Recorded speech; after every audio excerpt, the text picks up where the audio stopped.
Nahuli sa akto ang isang mag-live-in partner sa ikinasang bypass operation ng mga operatiba ng Villanueva Municipal Police Station sa Misamis Oriental matapos mahuling sangkot na nagbebenta ng hinihinalang shabu.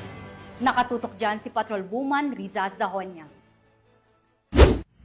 Arestado ang dalawang individual sa ikinasang bypass operation ng mga operatiba ng Villanueva Municipal Police Station sa Barangay San Martin, Villanueva, Misamis Oriental. Kinilala ni Police Major Princess Bergado, officer in charge ng Villanueva Municipal Police Station ang mga suspect na sina alias Julie, babae, 23 anyos, at alias PJ, lalaki, 35 anyos, mag-live-in partner at residente ng nasabing lugar.